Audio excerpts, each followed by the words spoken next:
আমাৰ খিলচাং বড়ো চুবুৰীত অনুষ্ঠিত হোৱা বৈশাগু উৎসৱলৈ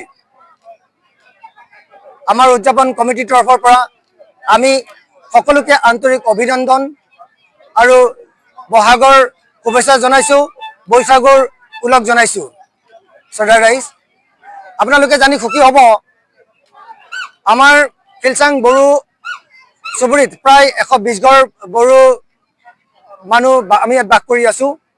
আৰু আজি আহি পেলাই আমি যিটো অৱস্থাত উপনীত হৈছোঁ, সকলো ৰাইজে শলাগিছে যাতে এনেকুৱা ধৰণৰ উৎসৱসমূহ, বৈশাগুৰ দৰে উৎসৱসমূহ আমাৰ এই বড়ো অঞ্চলত, আমাৰ বড়ো গাঁওখনত অনুষ্ঠিত হৈ থাকে, তাৰ কাৰণে সকলোৱে কামনা কৰিছে।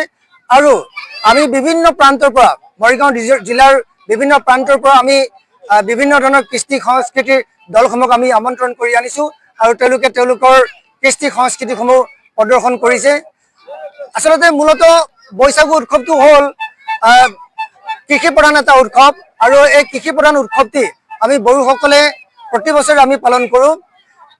আমি এই বৈশাগু উৎসৱতেই আমাৰ বড়োসকলে খেতি কৰাৰ যিবিলাক সঁজুলি থাকে, যেনে নাঙল, যুঁৱলি, মৈ, কোৰ, যিবিলাক লাগে সকলোবিলাক পূজা অৰ্চনা কৰে আৰু যাতে আমাৰ কৃষিৰ সময়ত এই সকলোবিলাক সঁজুলিয়ে যাতে কৃষি ক্ষেত্ৰত সহায় কৰে, অপায় অমংগল নকৰে, তাৰ কাৰণে আমি ভগৱানৰ ওচৰত প্ৰাৰ্থনা কৰোঁ।